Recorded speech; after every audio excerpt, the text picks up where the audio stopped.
आज बात करेंगे कि why demonetisation can not be successful in India. ये जो अभी अपना नोटबंदी का जो सिलसिला चला है, जिसके बारे में कहा जा रहा है कि बहुत ही सक्सेसफुल हो जाएगा और ये हम लोग यूरोपीय देशों की तरह बहुत आगे बढ़ जाएंगे और like foreign countries we will be at par with them. मैं ये कहना चाहता हूँ कि ये क्यों नहीं चलने वाला और कभी भी नहीं चल सकता। और ये इंडिया जैसी इकोनॉमी में ये एक I think it's a foolish idea. देखिए ऐसा मैं क्यों सोचता हूँ।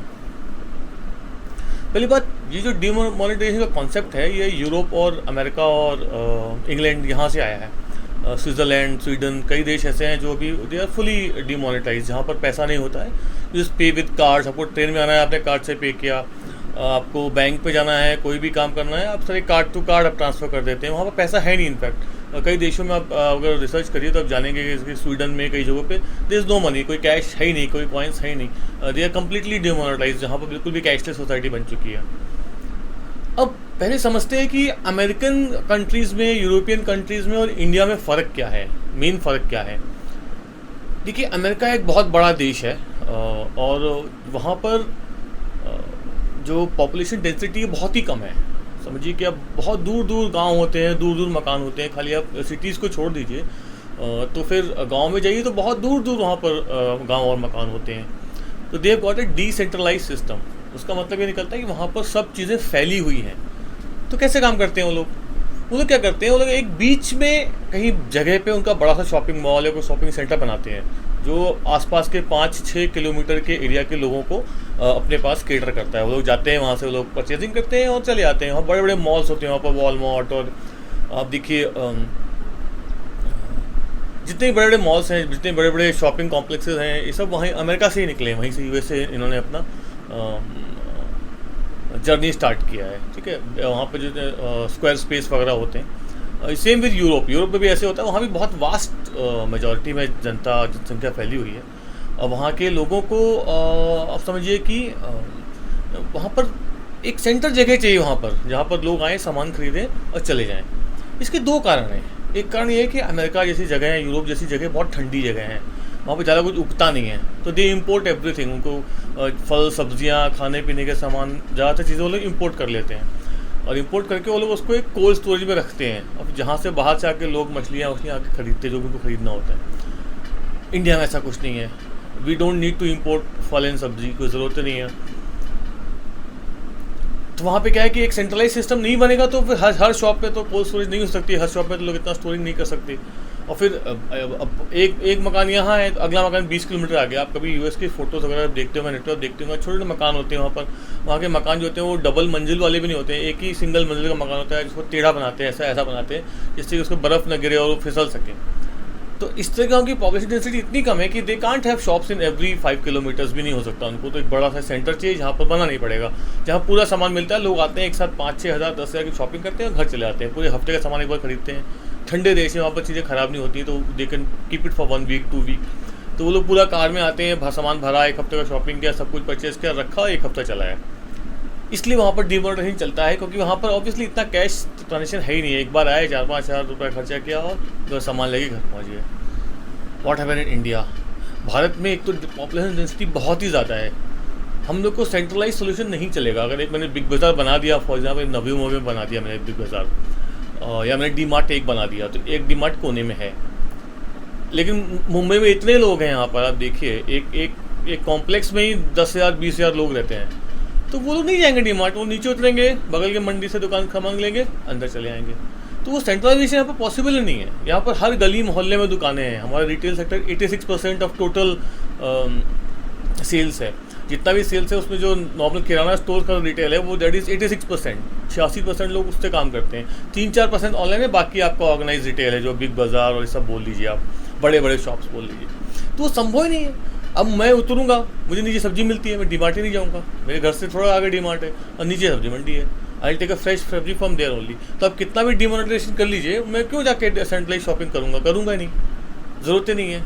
अब इंडिया में कितना शेयर नंबर ऑफ ट्रांजेक्शन्स होता है। मुझे 20 रुपये देने हैं ऑटो वालों को, 50 रुपये देने हैं बाल काटने वाले को, 100 रुपये देने हैं कहीं और यहाँ वहाँ। क्या हर बार मैं पेटीएम का ऐप खोलूँगा, उसको टैप करूँगा, फिर 2% उसमें पे करूँगा? वो तो कोई मतलब निकलता ही नहीं, उसका तो कोई लॉजिक ही नहीं है। ऐसा कोई क्यों करेगा? कोई मतलब ही नहीं निकलता उस चीज़ का। तो कैश तो यहाँ से कभी भी नहीं जाने वाला इस जन्म में। You can not take cash from India. आप जो बोलते हैं ना कैशलेस सोसाइटी बना देंगे, अच्छा कॉन्सेप्ट है, लेकिन वो कॉन्सेप्ट चलेगा नहीं। यहाँ पर हमारे आप मुंबई में जाइए, आपको हर 10 कदम पे बड़ा पाव वाला मिलता है, तो क्या आप उसको बोलेंगे तो भाई तो कार्ड से पेमेंट ले ले? कितना पेमेंट लेगा? अब देखिए ऐसे एक तो ठीक है, एक तो ये रीज़न आता है कि बहुत सारे लोग यहाँ पर हैं और हम लोग के बहुत सारे शेयर नंबर ऑफ ट्रांजैक्शंस बहुत ज़्यादा है।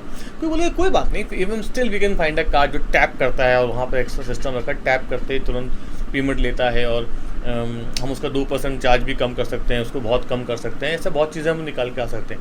लेकिन यहाँ से एक और चीज़ मुसीबत सामने आती है। एक तो मुसीबत सामने आती है कि बहुत सारे लोग हैं, बहुत सारी ट्रांजेक्शन है, छोटे छोटे ट्रांजेक्शन है, 50 रुपये 100 रुपये के, वो कैशलेस करना बड़ा ही मुश्किल है, उसमें बहुत ही मुश्किल हो जाएगी। इनफैक्ट आप क्या समझते हैं, आप जैसे कि सरकार ने बोला कि जो कैश होता है वो बड़ा ही कॉस्टली पड़ता है।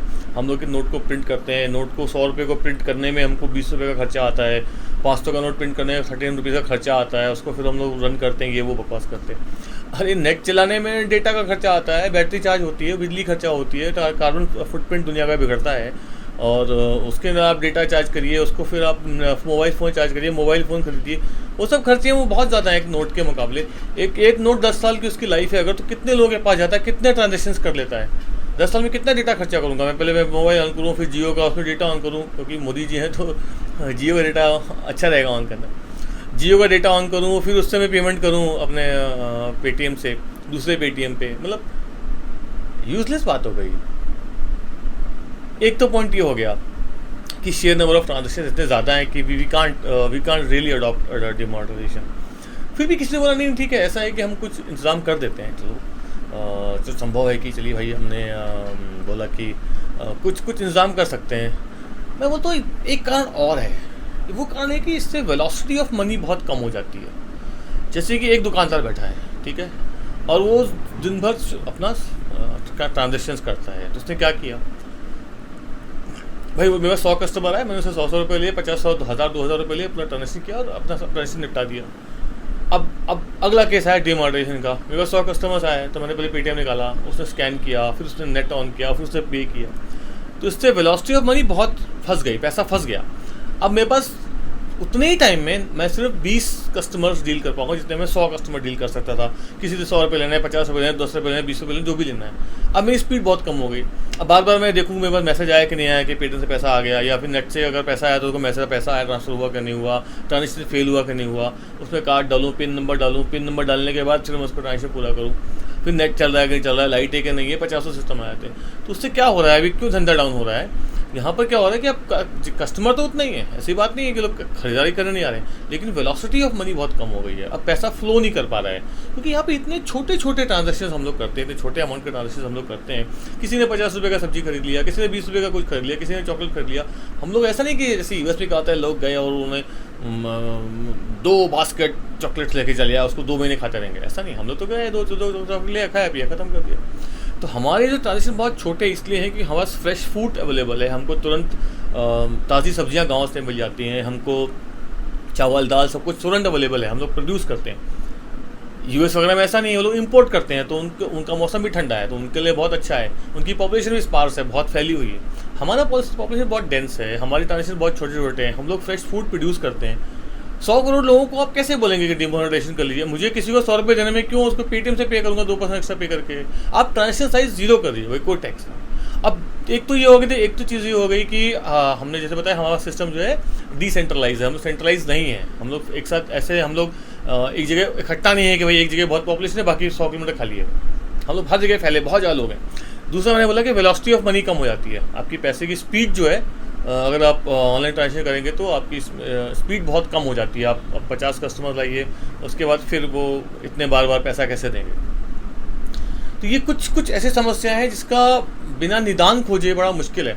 अब यूएस वगैरह में जैसे आपको ने बताया कि वहाँ पर बहुत ट्रांजेक्शन बहुत सारे एक साथ कर लेते हैं वो लोग, क्योंकि सीधी बात है, कार से उतना दूर जाना।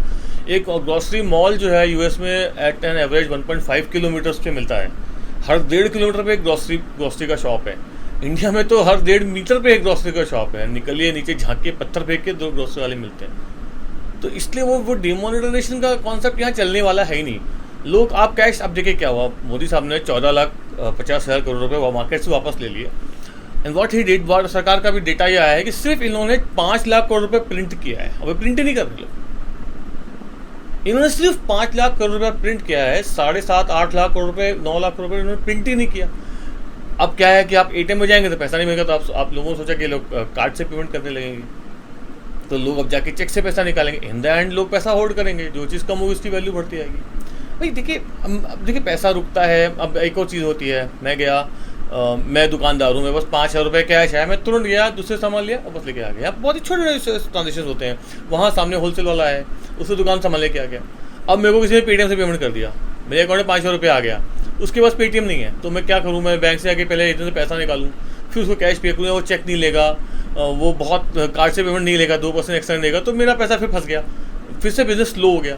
तो बिजनेस इसलिए स्लो हो रहा है क्योंकि कैश ट्रांजेक्शन पे आप इतना रोक लगा देंगे तो इंडिया से देश में तो बिजनेस स्लो हो जाएगा। वेलोसिटी ऑफ मनी स्लो हो गई, वेलोसिटी ऑफ बिजनेस स्लो हो गई। तो मोदी साहब जो कि गुजरात से हैं और इतने धंधे वाले स्टेट से हैं, उनको तो ये चीज़ सोचनी चाहिए थी। खैर उनका मकसद दूसरा था, जैसा उन्होंने कहा कि मैं ब्लैक मनी को कर्व करना चाहता था, ठीक है, वो उनका मकसद था। और ब्लैक मनी फेल क्यों हुआ, मैंने एक वीडियो में बताया है कि कैसे जनता नहीं पैसे बदली करवाती है। That is fine. Black money तो रियल स्टेट में है, बेनामी प्रॉपर्टी एक्ट की तो बीच में चर्चा होती है, छौंका पड़ता है, उसका गायब हो जाता है। तो जब बेनामी प्रॉपर्टी एक्ट नहीं है, राइट टू रिकॉल नहीं है, कुछ ताकत नहीं है जनता के पास, तो क्या करेंगे? कुछ नहीं कर सकते आप। तो इसलिए डिमोनेटाइजेशन का कोई मतलब नहीं निकलता है इंडिया से देश में, जहाँ पर बहुत स्मॉल लेवल ऑफ ट्रांजेक्शन होते हैं, वेलोसिटी ऑफ मनी रुकती है, वेलोसिटी ऑफ बिजनेस रुक जाता है। अगर मुझे कैश मिलेगा तुरंत कैश संभाल लाऊंगा, नहीं तो फिर मैं बैंक जाके पैसा नहीं निकालूंगा, मेरा टाइम बहुत ज़्यादा वेस्ट होगा। तो इंडिया से बड़े कंट्री में जहाँ पर इतने लोग हैं जो एटीएम से विड्रॉ करना चाहते हैं, ठीक है, you can make a rule कि 10,000 से ऊपर का ट्रांजेक्शन आप कर दीजिए कार्ड से, या 20,000, 25,000, 30,000, 50,000 जो एक बड़ा धंधा होता है, दैट इज़ ओके, वो हो सकता है। पर आप बोले 50 रुपये 5 रुपये भी पेटीएम से पे करो, तो वो संभव नहीं है, मैं क्यों पे करूँ? तो इंडिया जैसे देश में डिमोनेटाइजेशन नहीं चल सकता। आप देखिएगा अभी 2-3 साल बाद फिर से लोग कैश होल्ड कर लेंगे और 14 का 14 लाख करोड़ फिर से मार्केट में वापस आ जाएगा। क्योंकि what the people will do, they will take write a cheque, go to a bank and withdraw money from bank. Bank can't say no to people. अगर आपके पास चेक से जाएंगे तो बैंक मना करेगा, तो बैंक की फिर समझो डूब गया। तो इंडियन चेक से पैसा लोग विड्रॉ करके फिर से होल्ड कर ही रहे हैं। अब देखिए फिर से पैसा गायब होता आ रहा है, मार्केट से होल्ड करते आ रहे हैं। अभी बोलते हैं 2,000 का नोट बंद कर देंगे, 500 का नोट बंद कर देंगे, सिर्फ 200 तक का नोट लेंगे। कुछ भी कर लीजिए, कुछ भी कर लीजिए। जितनी जल्दी काम कैश से होता है, उससे जल्दी काम कभी भी किसी भी तरीके से कार्ड से नहीं हो सकता है, वो भी इंडिया जैसे देश में जहाँ बहुत स्मॉल बिजनेसमैन है, छोटे छोटे ट्रांजेक्शन है, छोटे छोटे काम लोग करते हैं। यूएस वगैरह में संभव है, जहाँ पर लोग 5,000 से कम की शॉपिंग करते नहीं, $100 से कम की शॉपिंग कोई क्यों करेगा? मतलब ही नहीं करता। वो एक बार जाना है, इतनी दूर गाड़ी लेके जाना है, उससे गैस भरवाना है, तो बड़ा शॉपिंग करके एक दूर दुकानें होती है, लेके चले आते हैं, हफ्ते भर का शॉपिंग एक साथ कर लेते हैं। इंडिया में ऐसा नहीं है, हम तो रोज़ शॉपिंग करते हैं। शॉपिंग तो हमारा टाइम पास है, शॉपिंग इज थेरेपी, महिलाओं के लिए तो है ही है। हम बाहर निकलते हैं, शॉपिंग करते हैं, घूमते टहलते हैं, हम तो खुश दिल देश हैं। तो it is never going to work out, और ये डिमोनेटाइजेशन का फंडा छोड़ देना चाहिए। एक और चीज़ पे मैं बहुत बात करना चाहता हूँ, अभी देखिए मैं वीडियो में हूँ तो बताता हूँ। गोल्ड स्टैंडर्ड की बात करते हैं। 1971 में यूएस ने क्या किया, बोला गोल्ड स्टैंडर्ड हम हटा देंगे और अब हमारा डॉलर इज द जैसा fiat currency, it is backed by nothing. आपको पता है डॉलर जो पैसा होता है, आपका जो रुपया है, इसकी कोई बैकिंग नहीं है, सिर्फ भारतीय सरकार ने प्रॉमिस किया है। कल को सरकार बैंकरप्ट होती है तो आपका पूरे पैसे ज़रूर है, आपके बैंक अकाउंट में जो नंबर है उनका कोई मतलब नहीं है। आपको जो नंबर देते हैं 10 लाख, 20 लाख, 50 लाख, जो भी आपको नंबर दिख रहे हैं उसकी कोई कीमत नहीं है। अगर कल को बैंक डूब जाएंगे, वैसे भी मैं आपको आगे एक और भी फ्रैक्शनल रिजर्व के बारे में बात करूंगा कि कैसे बैंक कैसे लोन देते हैं। अभी अगला वीडियो जो बनाऊंगा तो बैंक कैसे काम करते हैं और बैंक कैसे फ्रॉड है बेसिकली, और कैसे 20 से 25 साल में आपका पूरा पैसा डूब जाएगा अगर आप उसको गोल्ड में और रियल एस्टेट में या फिर किसी असली एसेट में नहीं लगाते हैं, बिजनेस में या सिल्वर में। It is going to be, या तो डूबेगा, हाइपर इन्फ्लेशन का शिकार हो जाएगा। वो होगा ही होगा, वो मैं अगले वीडियो में बताऊँगा, उसकी रेमेडी बताऊँगा। अभी नहीं, 20 साल लगेगा। तो ये आप